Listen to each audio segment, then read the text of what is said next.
रिश्ता। सिया क्या कर रही हो? ये नीचे मम्मी जी आवाज दे रही, तुम्हें सुना नहीं? प्रेरणा अपनी देवरानी के कमरे में आकर बोली। वो भाभी, कुछ नहीं, मैंने ध्यान नहीं दिया मम्मी जी की आवाज पे। सिया अपनी हरकतों पे थोपते हुए बोली और बाहर की तरफ जाने लगी। रुको सिया, बैठो यहाँ। प्रेरणा ने उसका हाथ पकड़कर उसे बैठाते हुए कहा। और भाभी, वो मम्मी जी? सिया प्रेरणा से नजर चुराते हुए बोली। मम्मी जी, ये काम मैं कर आई थी, तुम बताओ क्या आपको सजा दे रही हो ऐसे? प्रेरणा सिया की टूटी पकड़कर उसका चेहरा ऊपर करते हुए बोली।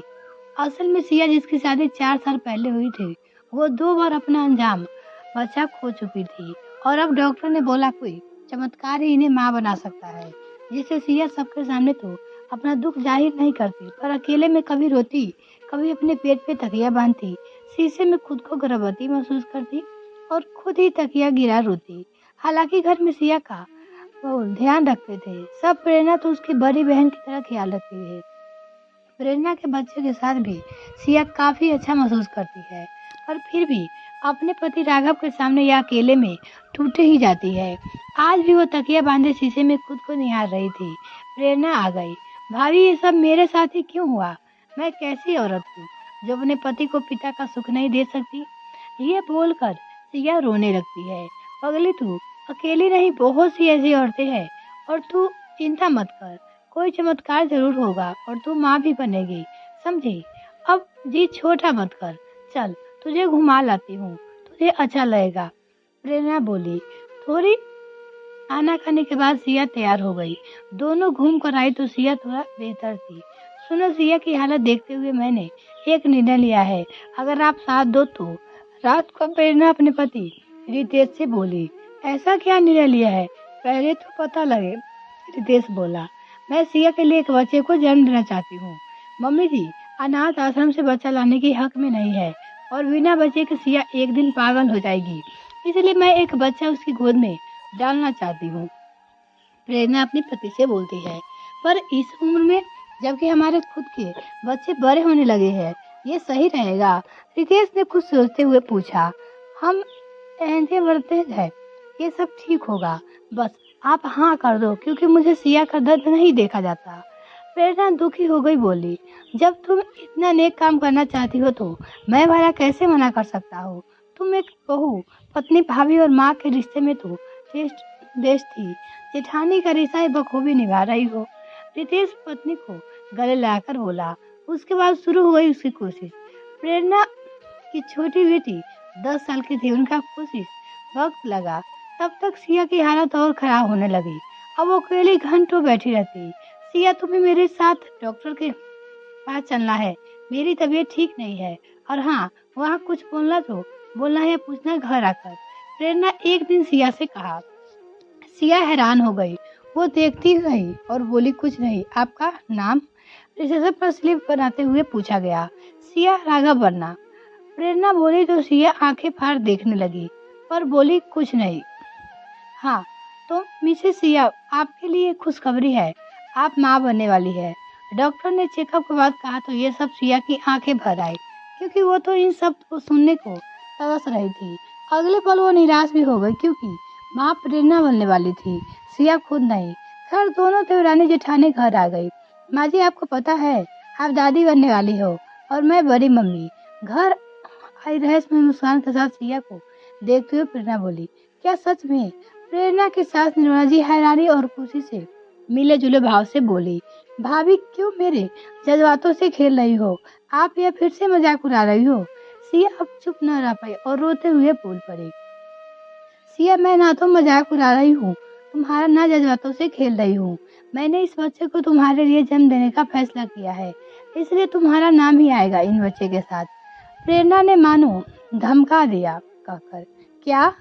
घर के सभी सदस्य चौंक पड़े, क्योंकि किसी को पता नहीं था। प्रेरणा ने सबको अपना फैसला बताया, साथ ही ये भी रितेश उसके साथ है। बाकी घर वालों के साथ की उम्मीद करती है जो सब घर वाले प्रेरणा के त्याग से नतमस्तक हो गए। सिया तो खुशी की अधिकता से प्रेरणा से लिपट कर रो दी। राघव ने भाभी के आगे हाथ जोड़ दिया और निर्मला जी, वो तो ये देख खुश थी कि उनके घर के बहुएं एक दूसरे की खुशी के लिए किसी भी हद तक जा सकती है। वरना आजकल तो देवरानी जेठानी की लड़ाई के किस्से ही सुनने को मिलते हैं। सिया प्रेरणा का खूब ख्याल रखती। प्रेरणा भी सिया के साथ ज्यादा से ज्यादा वक्त बिता उसे गर्भाशय के एक एक अनुभव बताती। हर बार डॉक्टर को वो सिया के साथ ही जाती, जिससे सिया अपने बच्चे के बारे में हर बात जान सके और मातृत्व का अनुभव कर सके। अब सिया के उदासी, उसका अकेलापन तो मानो कहीं उड़ चुन गया था। अब वो खुश रहने लगी थी।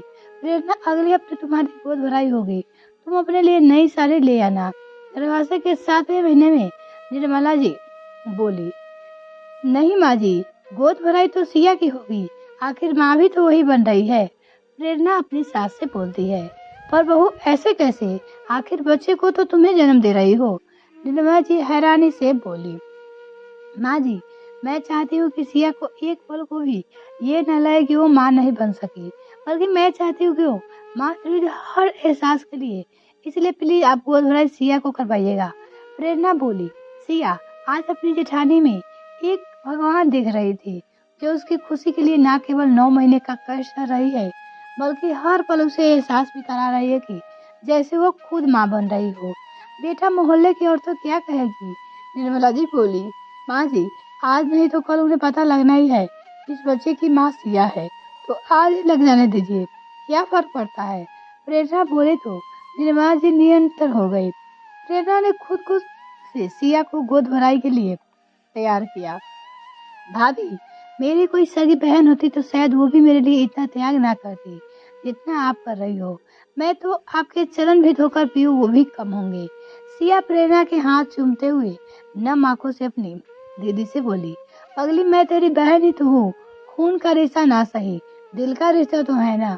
प्रेरणा ने ये बोलकर उसे गले लगा लिया। गोद भराई का फंक्शन अच्छे से निपट गया।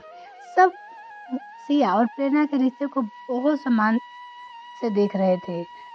तय समय प्रेरणा ने एक स्वस्थ बेटे को जन्म दिया। होश में आते ही प्रेरणा ने सोचो को सिया के गोद में डाल दिया। बहू, अस्पताल से डिस्चार्ज मिल रहा है, घर चलो अब। निर्मला जी बोली। माँ जी, मैं यहाँ से अपने मायके जाऊंगी सीधा। प्रेरणा बोली। क्या, तुम्हें क्या लगता है हम तुम्हारी देखभाल नहीं करेंगे? पर 2 बच्चों की बारी क्या हमने कोई कमी होने दी? निर्मला जी हैरानी से अपनी बहू से बोली।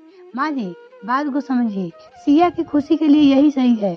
वो बच्चे करीब तभी आएगी, अपने मातृत्व को तभी भी पाएगी जब मैं बच्चों से दूर रहूंगी, वरना उनके मन में एक और सुरक्षा की भावना रहेगी। इसलिए मैंने निर्णय लिया है कि मैं मायके जाऊंगी। रितेश अपने ट्रांसफर करवा लेंगे, फिर हम दूसरे शहर चले जाएंगे। प्रेरणा बोली। भाभी, आपने ऐसा सोचा भी कैसे कि आपको घर से दूर करके मैं खुश रहूंगी? मेरे मन में कोई असुरक्षा की भावना नहीं है। जो औरत अपने देवरानी के लिए इतना बड़ा त्याग कर सकती है, वो किसी के मन में क्या असुरक्षा की भावना आने देगी। आपने मुझे माँ बनने पर मुझसे पुकार किया, अब मुझसे मेरी बहन ना छीनिए। मुझे एक बच्चे को पालना तो आप ही सिखाइएगा ना। इस बच्चे को हम 2 माएँ पालेगी। आप अपने घर की कहीं नहीं जाएंगी। तभी वहाँ सिया आकर बोली और प्रेरणा के गले लग गई। प्रेरणा की आंखें भीग गई। निर्मला जी दोनों बहुओं की मलया लेने लगी। जब प्रेरणा को अस्पताल से छुट्टी मिली, सिया उसे घर ले आई। उसका बहुत ख्याल रखती थी। बच्चा भी अब 2 महीने का आंचल तले पलने लगा। हालांकि प्रेरणा उसे ज्यादा से ज्यादा समय सिया को देती थी, यहाँ तक कि उसने बच्चे को दूध की बोतल भी लगानी चाहिए, पर सिया ने उसे यही कहा कि बच्चे ने से उसका हक मत छीनिए। दोस्तों, देवरानी जेठानी का प्यार आज के समय में कहीं खो गया है, पर यह बहुत प्यारा रिश्ता है। बशर्ते दोनों तरफ से निभाया जाए। एक सच्ची कहानी है। आज वो बच्चा बड़ा हो चुका है, उसे अपनी असली माँ का भी पता है, पर फिर भी उसके मन में सिया और प्रेरणा दोनों के लिए बराबर का सम्मान है। यह कहानी आपको कैसी लगी कमेंट सेक्शन में लिखना ना भूलिए। वीडियो को देखने के लिए बहुत बहुत धन्यवाद। अगर आपने अभी तक चैनल सब्सक्राइब नहीं किया तो प्लीज सब्सक्राइब कीजिए।